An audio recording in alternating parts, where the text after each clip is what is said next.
Hello, everyone, and welcome back to Diaries with Debbie Friday.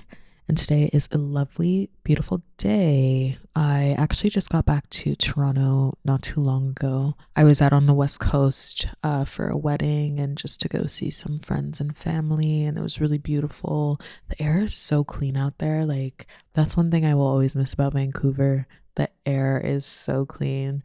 I got off the plane at Pearson when I got back, and I took a deep breath and I was like, oh,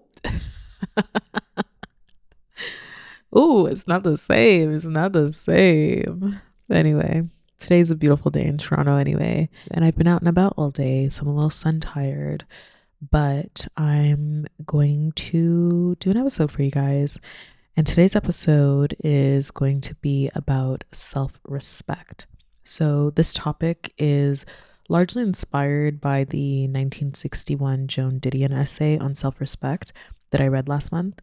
And I mean, I really, really liked it a lot, and I posted about it on TikTok and on the Diaries Instagram. And a lot of people seemed to really like the snippet of what I had to say. And I wanted to talk more about it. So here we go. And before I begin, just a reminder, if you haven't already, please subscribe to the podcast on YouTube, Spotify, Substack, Apple, wherever you are listening to this right now. Thank you. I love you. All right. So to start us off, in her essay, Didion talks about how the process of developing self-respect first starts with a fall from grace. She calls it being driven back upon oneself, and she says that it is an uneasy affair at best. And I totally agree. I think that most psychological and emotional and just like spiritually transformative processes seem to begin with some kind of a fall from grace. There's always this like cracking open or always some kind of loss that happens. And, sometimes that's literal in that people will lose actual people in their lives. They'll lose friendships, family, lovers, like whatever. Either you lose that relationship or the person actually passes away. Or it can be more of a symbolic kind of loss where you lose a perceived sense of prestige or status or clout or social access of some sort.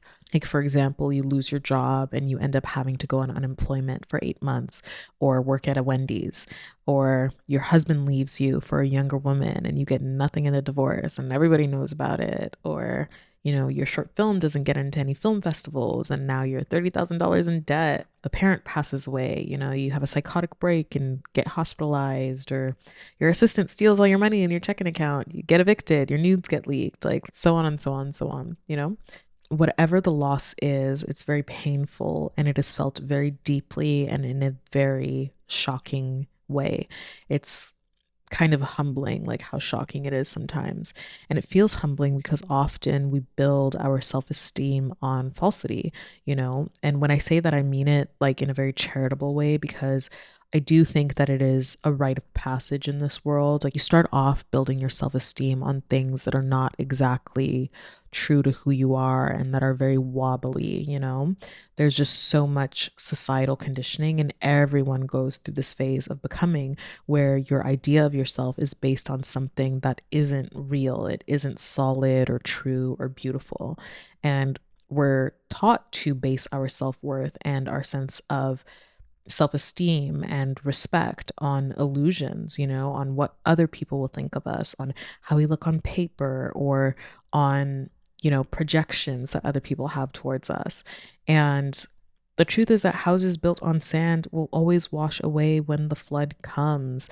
And the flood will come, that is the nature of being alive. Like, life is always happening. Life is always lifing. We have sunshine and we have torrential downpour. And arguably, you could argue that there's more downpour than sunshine, but, that's what makes the sunshine so special, in my opinion. And anyway, back to fall from grace. Like, this fall from grace is usually very painful.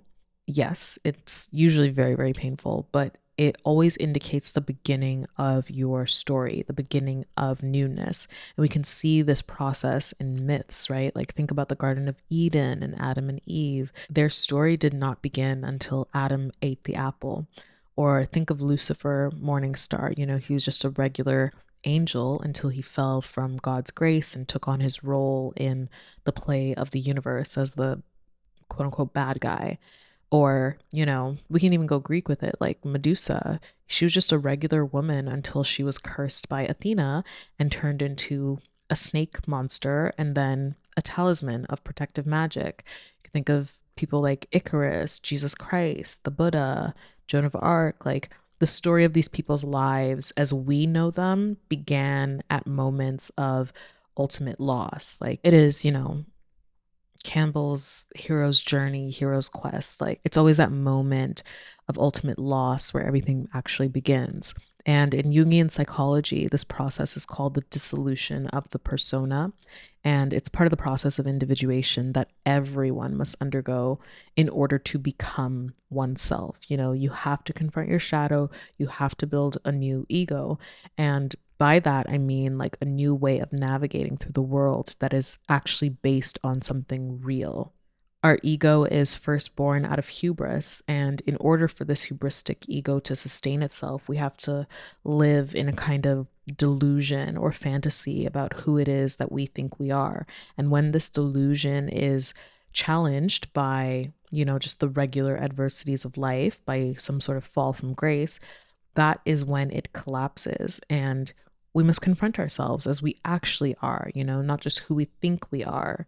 And this is where you begin the work of building a true relationship with yourself. You guys know I'm always talking about like I and thou, I and thou. And it's easy to just think that you are always the I in that relation, but you have to remember that you are also the thou. You are also sacred. You're also part of that which is known as God. You're always relating to yourself as well. And in this relating to yourself, you want a relationship that's based on truth and beauty. You want one that is solid and made real.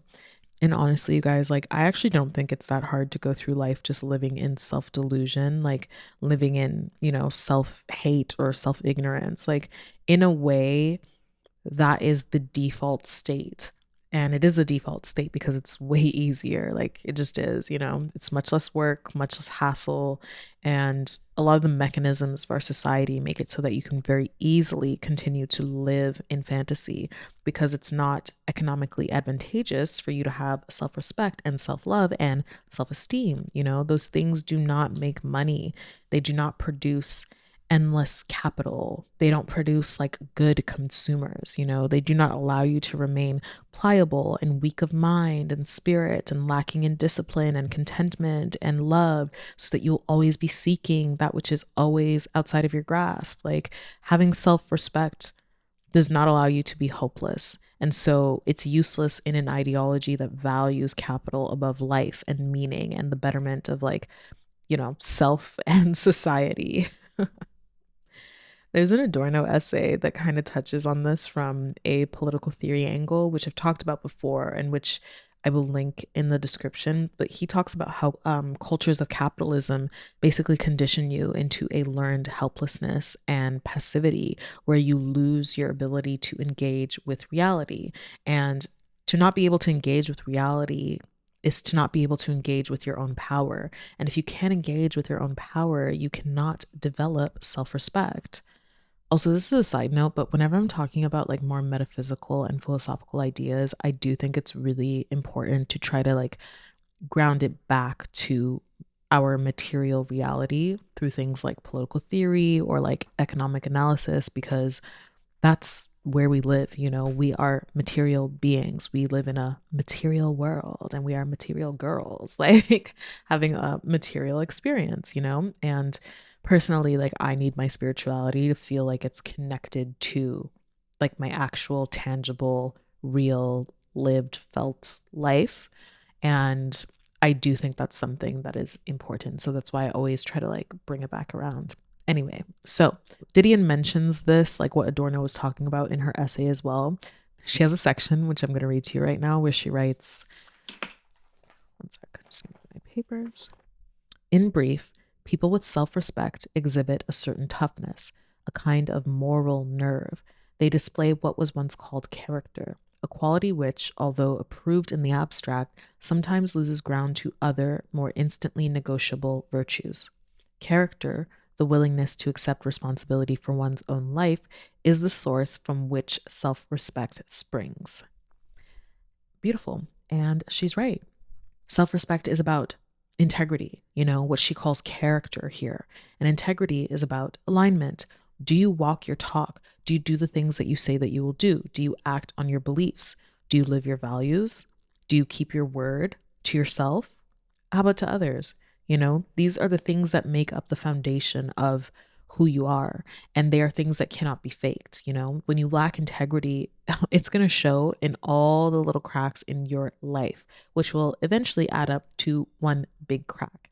When you lack integrity, the truth of the matter is that not only do you not know yourself, but you don't like yourself either. A lack of integrity will play out as an almost like split consciousness within a person, where it's like they say one thing and then do another.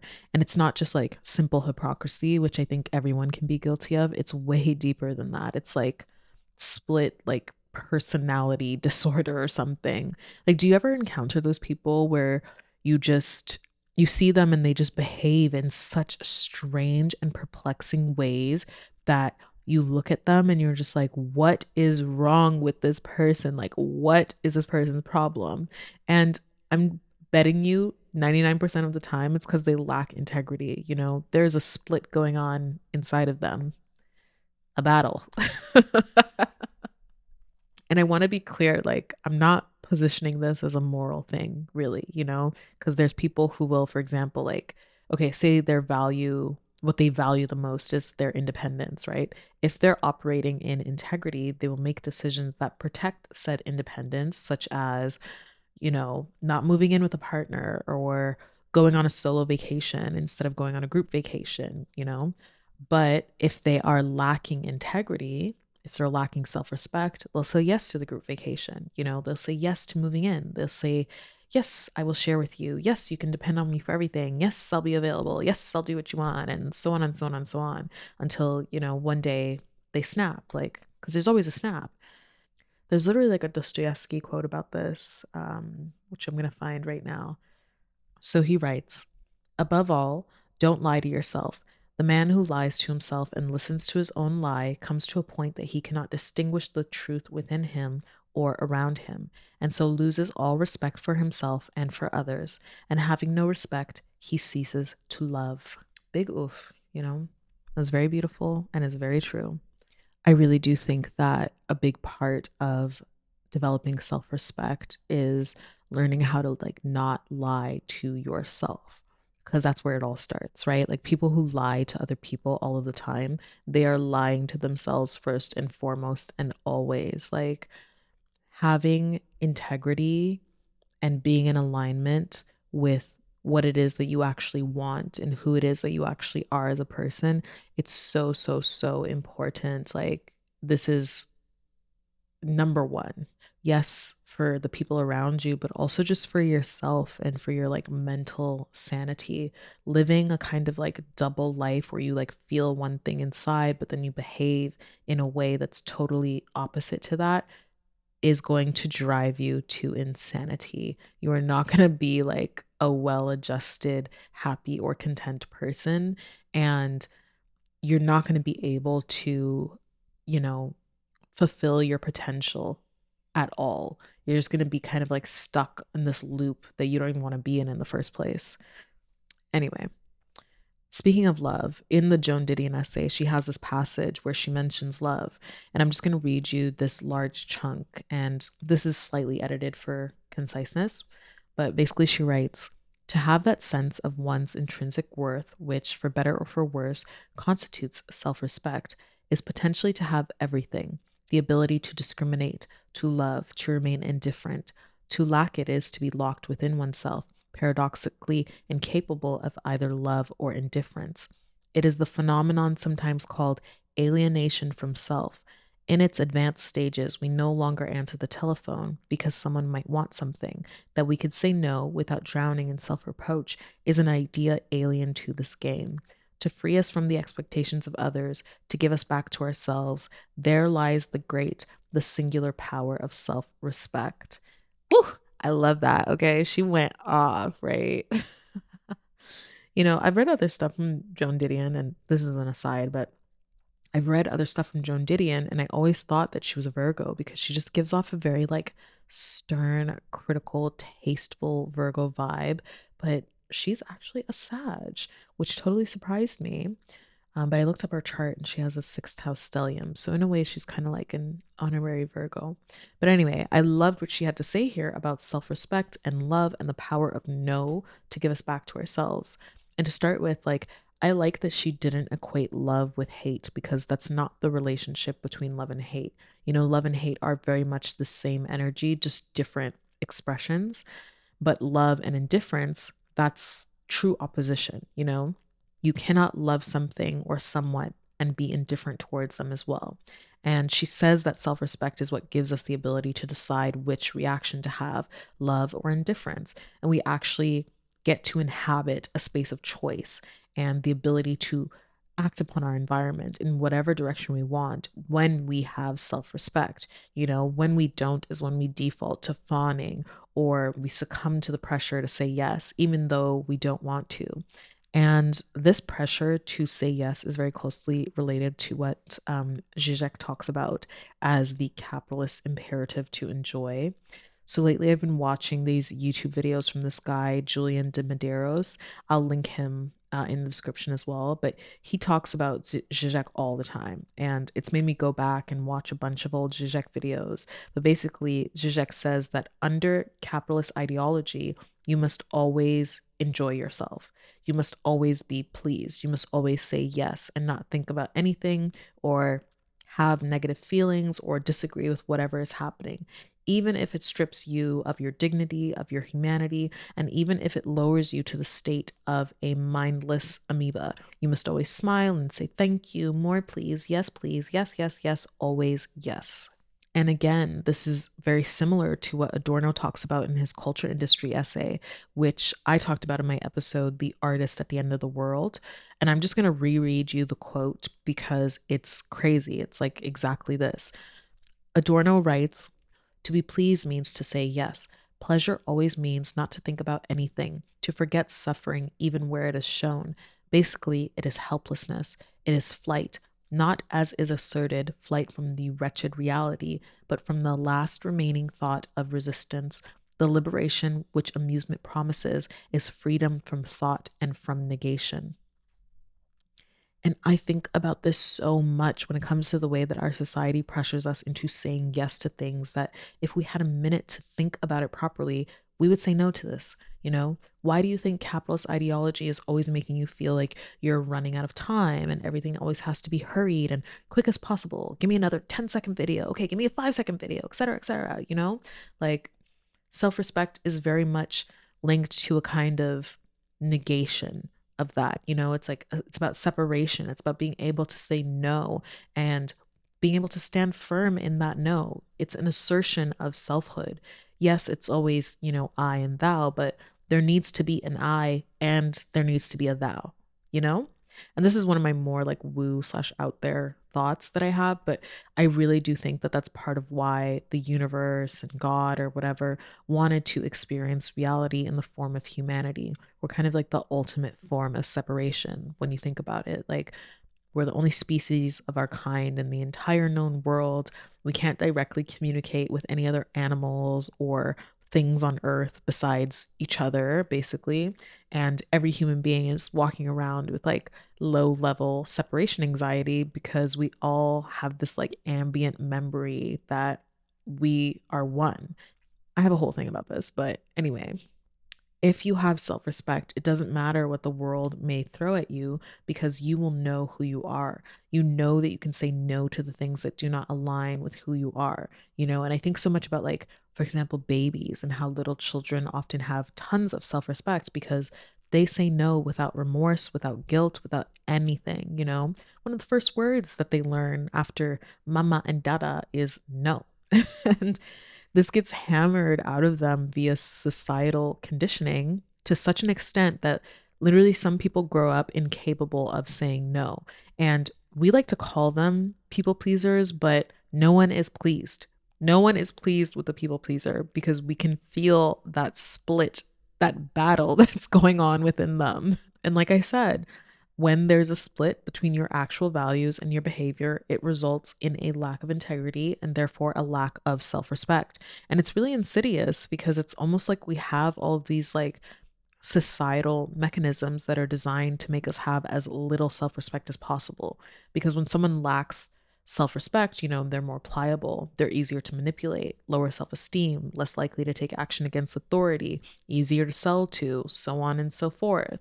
And I say all of this to say that developing self respect is important, not just in the sense of your own self esteem and spiritual health, but also from a material perspective. If you want your lived reality to look different, if you want the world you live in to look different, you need to be doing this kind of internal self work. And I honestly think that this is part of why, like, so many leftist and progressive movements in modernity have failed to actually deliver like tangible material results. How are you going to lead a revolution, but you don't respect yourself? You're trying to tell society what to do, but you don't know how to say no. Like, I can't take you serious. Like, anyway. Self respect and integrity also have to do with honesty. And I think sometimes people have this idea that there's a correlation between being honest and getting in trouble. Like there's this idea that if you tell the truth, if you say no, you're going to be punished. But you can never be truly punished by telling the truth because the truth is beautiful. It can be painful and unpleasant and shocking and repulsive and hostile and, it can cause sorrow, but it is always beautiful because it is the truth. And personally, like I just know this very intimately, especially this past year where I've just said no to like so many things. I feel like the last 2 years of my life actually have been like an exercise in saying the word no. And I've just been on this mission to like build up and maintain my own sense of self respect with myself because I wasn't liking what was going on. And so I made a concerted effort to align my values and my philosophy to my actions. Like, first of all, I had to define my values for myself. Like, what do I actually believe in? What do I care about? Like, how do I want to live in the world as a person? Like, what do I think is important? These are the questions that you need to be asking yourself. And then once you do that, you need to align your personal philosophy with your actions. So, you have to be like questioning yourself like, am I actually doing what I believe in? Is this behavior representative of my philosophy, of my worldview? And, to other people, it's not going to look that way all the time. It's sometimes they might just look at you and be like, oh, you're being a real bitch. Like, trust me, trust me, trust me. I've been there. I know. But the way I see it is just kind of like, well, if I'm the bitch, then what do you call it if you're somebody who wants another person to do things that they don't want to do quickly? like, like whatever. Just there might be like a lot of noise when you start to make this change. And like being honest will not always make you the most popular person in the room, but you will have your integrity. You will have alignment with all parts of you, and you will know peace and you will have self respect. And that is what? Priceless, baby. Like, it's priceless.